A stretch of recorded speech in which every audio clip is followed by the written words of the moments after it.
இயேசு கிறிஸ்துவின் பிறப்பை கொண்டாடும் வகையில் சென்னை சாந்தோம் புனித தோமையர் தேவாலயத்தில் நடைபெற்ற சிறப்பு திருப்பலியில் 1000க்கும் மேற்பட்ட கிறிஸ்தவர்கள் கலந்து கொண்டு சிறப்பு பிரார்த்தனை செய்தனர்.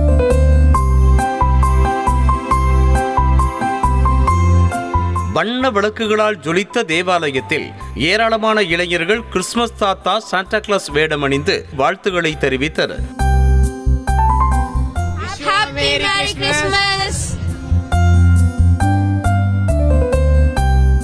விழாவில் பேராயர் ஜார்ஜ் ஆண்டனி சாமி தலைமையில் மிக்ஜாம் மற்றும் தென் மாவட்டங்களில் பெருமழை சீற்றங்களால் ஏற்பட்ட பாதிப்புகளில் இருந்து மக்கள் மீளவும் உலக அமைதி வேண்டியும் பிரார்த்தனை செய்யப்பட்டது.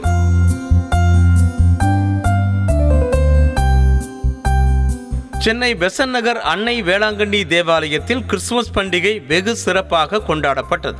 இயேசு பிறப்பை வரவேற்கும் விதமாக நடைபெற்ற சிறப்பு திருப்பலியில் 1000க்கும் மேற்பட்ட கிறிஸ்தவர்கள் கலந்து கொண்டு சிறப்பு பிரார்த்தனை செய்தனர்.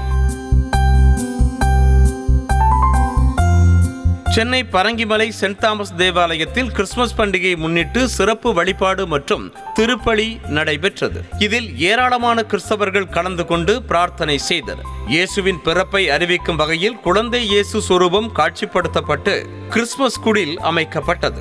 சென்ட் தாமஸ் தேவாலயம் 500வது கிறிஸ்துமஸ் பெருவிழாவை கொண்டாடுவது குறிப்பிடத்தக்கது.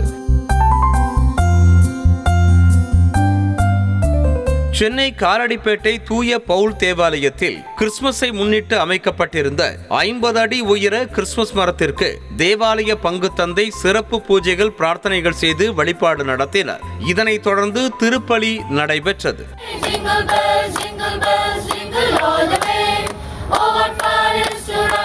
சென்னை வியாசர்பாடி எருக்கஞ்சேரி புனித சூசேப்பர் ஆலயத்தில் கிறிஸ்துமஸ் புத்தாண்டு பொங்கல் விழாவாக முப்பெரும் விழா நடைபெற்றது.